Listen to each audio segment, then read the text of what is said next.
He just walked in and was like, this is the hardest thing an athletic director has to do, but like, we're going to be cutting the beach team. Morgan Vance, Fox 13 Sports. Imagine just 5 days ago coming off your finest season in school history, and then bam, just like that, everything that you'd worked so hard to build was now over. That's exactly what happened to the Utah beach volleyball program. Winner of this match advances into the championship. The program began only 9 years ago with their first season in the Big 12, wrapping up following a Friday loss in the conference tournament. While there's strong teams in the Big 12, there's only 4 of us. Now there's 3. And that's because what was supposed to be an exciting mental shift toward what could be in 2026 suddenly turned into a nightmare. It was kind of a weird situation. Half of our team wasn't there. And that's because the outgoing players weren't invited, leaving those coming back to assume it was all about the future.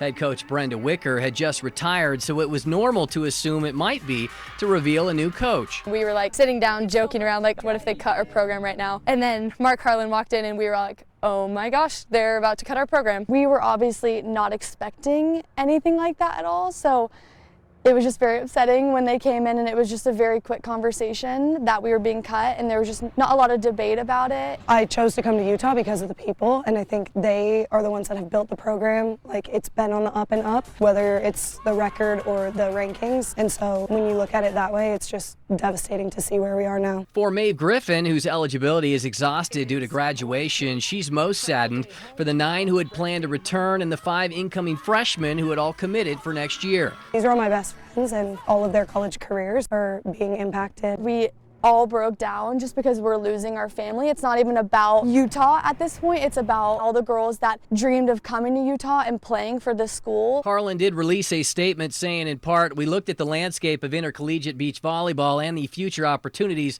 of our student athletes. With the sport's stunted growth and without the home facilities and amenities that allow us to host championship level events, we are not providing the world-class experience that we seek to provide. So what do you think about that? That's like one of the biggest jokes ever. Not any disrespect like to Mark Harlan. That's just not true. Beach volleyball and women's beach volleyball is one of the fastest growing sports, and it's continuing to grow. Morgan Vance, Fox 13 Sports.